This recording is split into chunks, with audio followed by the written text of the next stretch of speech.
Kenya's Deputy President Rigathi Gachagua will today defend himself in Parliament against an effort to impeach him. Gachagua is facing a string of allegations, including corruption, undermining the president and promoting sectarian division. He has vowed to defend himself to MPs in a 2-hour session due to start in just a few minutes.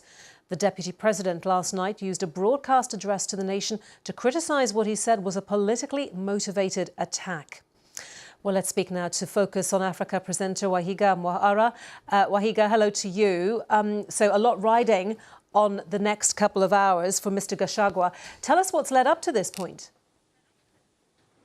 Well, it's definitely been described as a D-Day for Kenya's Deputy President Rigathi Gachagua. We know that in the next couple of minutes, he will be before the Parliament, the National Assembly, to defend himself against that impeachment vote that will be happening immediately once he speaks to them. Now, a lot has been happening over the last couple of weeks. A lawmaker moved to the National Assembly, levelling 11 charges against the Deputy President, stating that he's amassed wealth to the tune of about $40 million over the last 2 years, and yet he earns a little under $100,000. That he's also been accused of money laundering, he's been accused of corruption, he's been accused of insubordination, amongst 11 other charges, which he's defended himself against. But also, it seems to have shown a rift in the political party that he is a part of.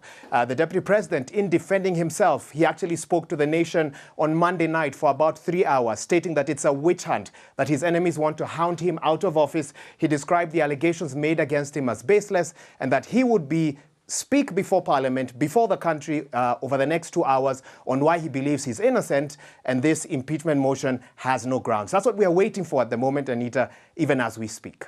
OK, so what happens next then after he mounts this defence, and what could the implications more broadly be for politics in the country?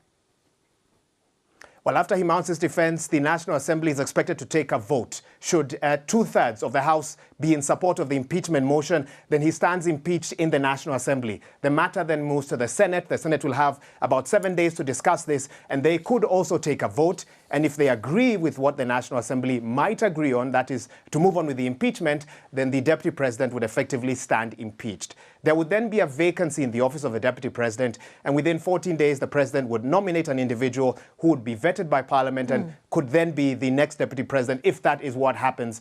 But of course, politically, it would show a rift in the political party, a divide between the President and his deputy, who campaigned in the run-up to the last election as a force of change.